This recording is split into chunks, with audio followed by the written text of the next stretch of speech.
ರಾಜಕೀಯದಲ್ಲಿರುವಂತವರು. ಇನ್ನು ಹಾಲಿ ನಿಗಮ ಮಂಡಳಿ ಅಧ್ಯಕ್ಷರುಗಳು ನಾಳೆ ಕಿಕ್ಔಟ್. ಬಿಡಿಎ ಚೇರ್ಮನ್ ಗಿರಿಯಿಂದ ಹ್ಯಾರಿಸ್ ಔಟ್. ಕೆಆರ್ಡಿಸಿಎಲ್ಗೆ ಬಾಲಕೃಷ್ಣ ರಿಸೈನ್.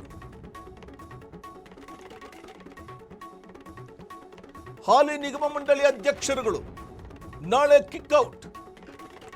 ಬಿಡಿಎ ಚೇರ್ಮನ್ ಗಿರಿಯಿಂದ ಹ್ಯಾರಿಸ್ ಔಟ್. ಕೆಆರ್ಡಿಸಿಎಲ್ಗೆ ಬಾಲಕೃಷ್ಣ ರಿಸೈನ್ ಮಾಡಲಿದ್ದಾರೆ. ರಾಜ್ಯ ನೀತಿ ಮತ್ತು ಯೋಜನಾ ಆಯೋಗದ ಉಪಾಧ್ಯಕ್ಷ ಸ್ಥಾನಕ್ಕೆ ಪಾಟೀಲ್ ರಿಸೈನ್ ಕೊಡಲಿದ್ದಾರೆ. ಕರ್ನಾಟಕ ರಾಜ್ಯ ರಸ್ತೆ ಸಾರಿಗೆ ನಿಗಮಕ್ಕೆ ಎಸ್ಆರ್ ಶ್ರೀನಿವಾಸ್ ಗುಡ್ ಬೈ ಹೇಳಲಿದ್ದಾರೆ. ಮೈಸೂರು ಸೇಲ್ಸ್ ಇಂಟರ್ನ್ಯಾಷನಲ್ ಲಿಮಿಟೆಡ್ಸ್ ನಿಂದ ಪುಟ್ಟರಂಗ ಶೆಟ್ಟಿ ಔಟ್. ಮತ್ತೊಂದು ಕಡೆ ಕರ್ನಾಟಕ ಕೊಳಚೆ ಪ್ರದೇಶ ಅಭಿವೃದ್ಧಿ ಮಂಡಳಿಯಿಂದ ಅಬ್ಬಯ್ಯ ಔಟ್ ಆಗಲಿದ್ದಾರೆ. ಹಾಲಿ ನಿಗಮ ಮಂಡಳಿ ಅಧ್ಯಕ್ಷರುಗಳು ನಾಳೆ ಕಿಕ್ಔಟ್ ಆಗಲಿದ್ದಾರೆ. ಬಿಡಿಎ ಚೇರ್ಮನ್ ಗಿರಿಯಿಂದ ಹ್ಯಾರಿಸ್ ಔಟ್ ಆಗಲಿದ್ದಾರೆ. ಕೆಆರ್ಡಿಸಿಎಲ್ಗೆ ಬಾಲಕೃಷ್ಣ ರಿಸೈನ್ ಮಾಡಲಿದ್ದಾರೆ. ರಾಜ್ಯ ನೀತಿ ಮತ್ತು ಯೋಜನಾ ಆಯೋಗದ ಉಪಾಧ್ಯಕ್ಷ ಸ್ಥಾನಕ್ಕೆ ಪಾಟೀಲ್ ರಿಸೈನ್ ಮಾಡಲಿದ್ದಾರೆ. ಕರ್ನಾಟಕ ರಾಜ್ಯ ರಸ್ತೆ ಸಾರಿಗೆ ನಿಗಮಕ್ಕೆ ಎಸ್ಆರ್ ಶ್ರೀನಿವಾಸ್ ಗುಡ್ ಬೈ ಹೇಳಲಿದ್ದಾರೆ.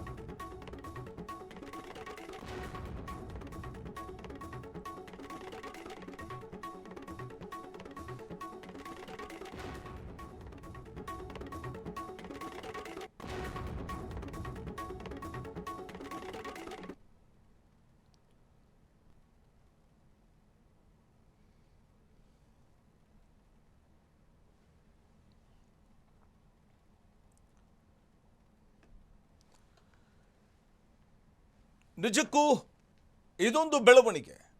ಬಹುಶಃ ಸದ್ಯದ ಒಂದಷ್ಟು ಅಪ್ಡೇಟ್ಸ್ ಮಾಹಿತಿಯನ್ನು ನಾವೇ ನಿಮಗೆ ಕೊಡ್ತಾ ಇದ್ದೀವಿ.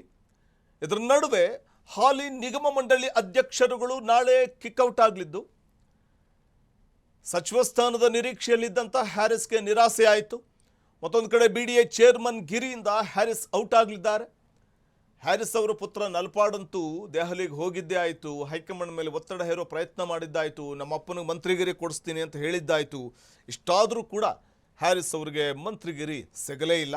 ಇದರ ನಡುವೆ ಬಿಡಿಎ ಚೇರ್ಮನ್ ಗಿರಿಯಿಂದ ಹ್ಯಾರಿಸ್ ಔಟ್ ಆಗ್ತಿದ್ದಾರೆ. ಕೆಆರ್ಡಿಸಿಎಲ್ಗೆ ಬಾಲಕೃಷ್ಣ ರಿಸೈನ್ ಕೊಡಲಿದ್ದಾರೆ. ರಾಜ್ಯ ನೀತಿ ಮತ್ತು ಯೋಜನಾ ಆಯೋಗದ ಉಪಾಧ್ಯಕ್ಷ ಸ್ಥಾನಕ್ಕೆ ಪಾಟೀಲ್ ರಿಸೈನ್ ಮಾಡಲಿದ್ದು, ಕರ್ನಾಟಕ ರಾಜ್ಯ ರಸ್ತೆ ಸಾರಿಗೆ ನಿಗಮಕ್ಕೆ ಎಸ್ಆರ್ ಶ್ರೀನಿವಾಸ್ ಗುಡ್ ಬೈ ಹೇಳಲಿದ್ದಾರೆ.